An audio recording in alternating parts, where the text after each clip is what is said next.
కాకినాడ జిల్లాలో నూకరాజు కుటుంబం ఆత్మహత్య కేసులో ఆరోపణలు ఎదుర్కొంటున్న షేక్ సాదిక్ ఖాన్ పోలీసులు ఉత్తరప్రదేశ్లో అదుపులోకి తీసుకుని కాకినాడకు తరలించారు. సర్పవరం పోలీస్ స్టేషన్లో సోమవారం అతడిని ప్రత్యేక పోలీస్ బృందం సుదీర్ఘంగా విచారించింది. నూకరాజు కుటుంబంతో సాదిక్ ఖాన్ కు ఉన్న సంబంధాలు, వేధింపులు, బెదిరింపులు, ఆర్థిక లావాదేవీలు, ఆస్తుల వ్యవహారాలపై పోలీసులు ఆరా తీస్తున్నట్లుగా సమాచారం. అలాగే నూకరాజు అల్లుడు జగదీశ్వర్ రెడ్డి మృతి అంశంపైన విచారణ జరిపినట్లుగా తెలుస్తోంది. విచారణ అనంతరం సాదిక్ ఖాన్ కు వైద్య పరీక్షలు నిర్వహించి కోర్టులో హాజరుపరిచే చర్యలు చేపట్టినట్లుగా సమాచారం. కేసుకు సంబంధించిన ఆరోపణలు, సాక్ష్యాలు, ఇతర అంశాలపై దర్యాప్తు కొనసాగుతుందని పోలీసులు తెలిపారు.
ఈయన డ్రైవరా?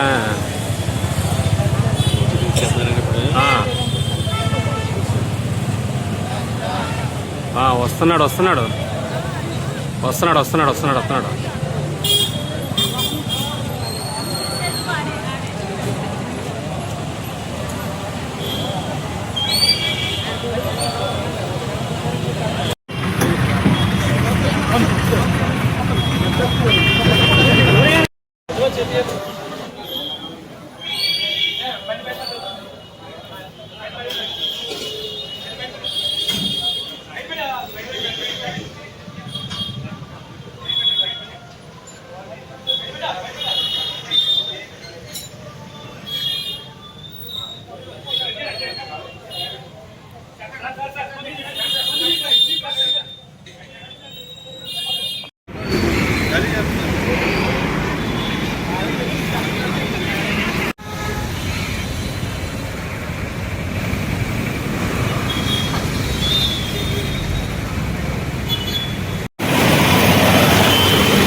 రాజశేఖర్ వెళ్ళిపోక, రాజశేఖర్ దయచేసి వెళ్ళిపోక.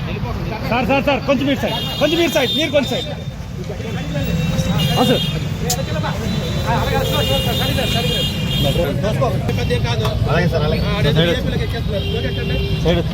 ఒకసారి ఒకసారి ఒకసారి ఒకసారి ఒక్క నిమిషం డోర్ వేయాలి కదా. చదువు ఒకసారి అట్లా.